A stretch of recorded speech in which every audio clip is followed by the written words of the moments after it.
sabi ko to sa'yo, kasi kung wala akong pakialam sa'yo, hindi ko to sasabihin sa'yo. Ang dami mo talagang kailangan matutunan. Yung confidence na totoong confidence, yung hindi ganyan na confidence. Yung confidence na nanggagaling sa puso mo, na kilala mo yung sarili mo, na kilalang, na alam mo na kung sino si Bigel. Yun yung dapat hahanapin mo. Hindi kasi, kung may nakikita ka man sa amin, ni Carlo, ni Jericho, kung sino pa man yung hinahangaan mo kay Kuya, maganda yun na kinukuha mo yung mga parte na yan, pero wag mo yung gawing na ini-imitate. Ginagaya mo lang. Dapat gawin mo yung sarili mo, Pero ang number one na gusto kong matutunan mo talaga is dapat hindi lalaki yung ulo mo.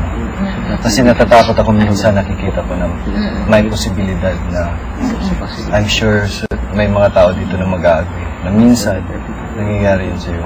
Yun yung ayaw na ayaw ko na mangyayari sa'yo. Kasi dati, nung una-una kitang kilala, sobrang pure yung mo, ayaw ko mawawala yun. So yun gusto ko sasabihin sa'yo. Minsan lang ako nagsasabi sa'yo, minsan lang ako nag-aano sa'yo. Gusto ko lang ipaprank ka na kita ngayon.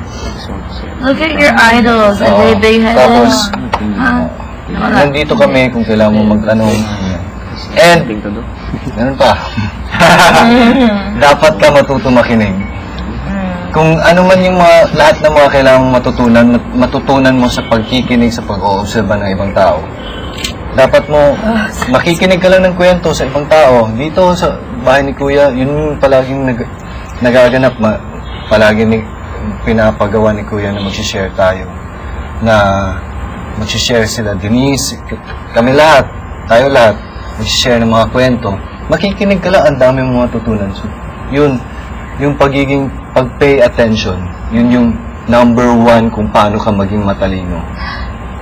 And paano ka maging, kung ano, ang ma-analyze mo, maiisip mo kung ano ang karapat-dapat. Makikita mo ang pagkamali ng ibang tao at yung tama na ginagawa. Yun lang, pay attention. And si Tintin, kahit palagi mo ako